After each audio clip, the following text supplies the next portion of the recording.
Hi mga kabibilab! So, magandang araw po sa ating lahat. Bali, nandito po ako ngayon sa lugar namin.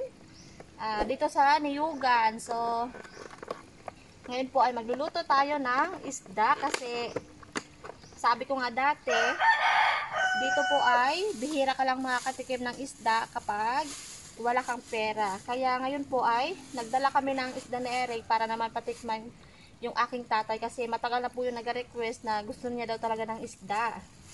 Kaya nagdala kami mga kabibilabs. Ayan. Ano nga isda ito? Surahan. Surahan. Banggisan.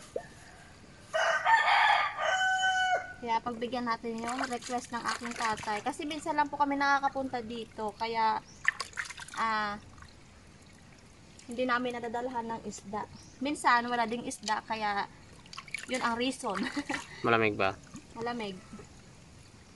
Tanggalan ko lang ng kanyang bituka.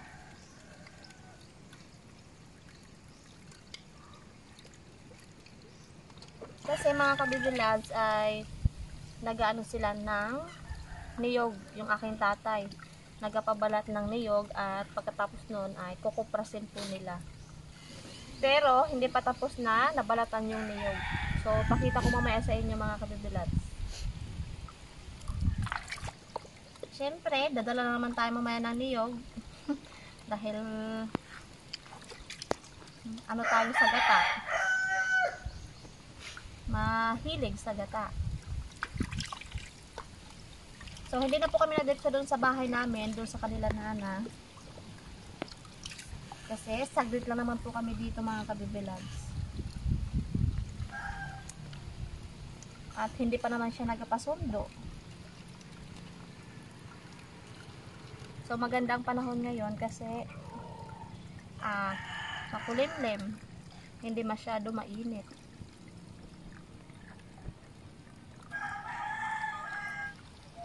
So, ito po ay inihaw lang mga kabibilabs. Ihawin lang namin.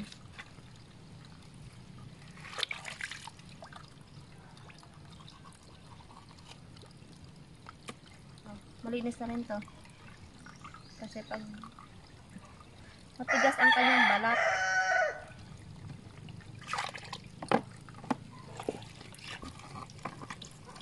So, itong tubig na to ay galing sa balon.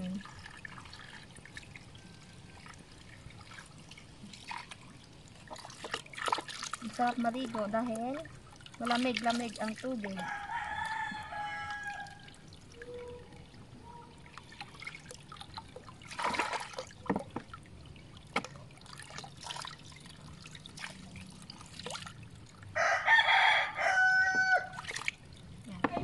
So ngayon po mga kabibilads ay mag-ihaw na tayo.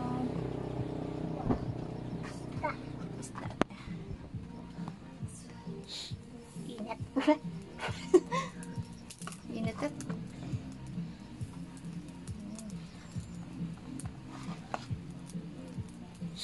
Ayan. Yun mga kabibilads oh. Ayan. Inihaw na isda. Yan, dito din yung aking pamangkin. So, bali luto na yung ating inihaw na surahan. Banggisan. Banggisan at yung danggit.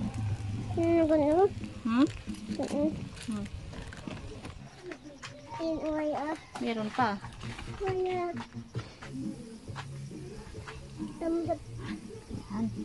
Sayaw. Sayaw pa siya. Sayaw. Habang nagantay tayo ng inihaw. Sayaw. So, tingnan natin mga kabibilabs kung anong ulam nila kasi pa sila nakakain din. Kaya sabay na kami mamaya. Yan, tingnan natin ano to. Kanin. Ito ay kanin din ata. Kanin. Wow. Oh, mainit! Kanin. Kain nga. Kanin nga. Kanin. Oh. Ito yung panglaban. Sarap to. Sarap yan. Ano yan? Tapilan. Gatang tapilan. Ito. Kanin din. Kanin din? Yes. Nagsain ng dalawa? Oo. Dalawang kanin. At ito na yung isda natin. Yun. pansin na dyan. Ha? Atin mo yan. Oo. Diyan ang inahan. Diyan ang inang. Yun. May kalo ka like. Oh, yan ang kalokalay. 100%. Patay. Kalokalay. Kalokalay. Konti lang kang kuma. Nong! Nong! Bili! Ay, namnam ron. Ito na yung ating isdang inihaw. Nong! O ma, para sa kan mo ma. Banggisan. Muna. Pinigilan ng bisita. Ah. Ma, para sa kan mo. Ang malaking banggisan. Isda. Ha? Gutom na si Atek. Bigyan mo ito. Ah, Dama, bungkis yung kandaan. dan. Ah. Sige lang, may pulan. Oh. Sun lang. Ito ang masarap ginataan. My favorite. Ah! Pakaon niya eh. Saan?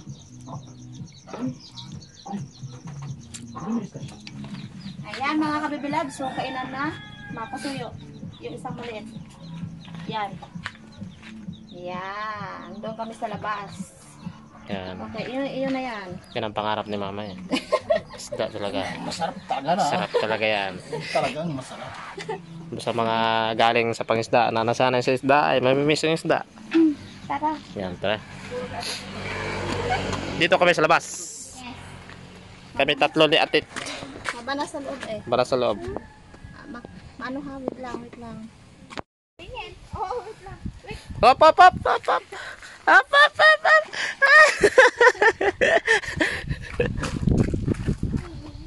Yun. Diba? Okay.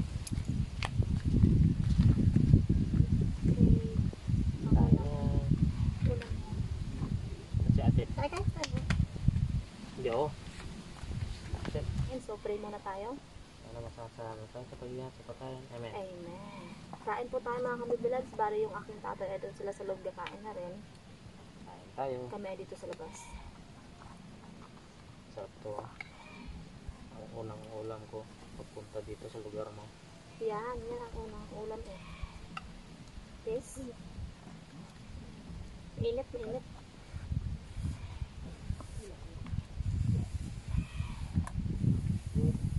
Tayo mga kabiblab. Mainit at mainit. Ah, saw-saw. Tao tao. Kompleto. Sarap. Sarap oh.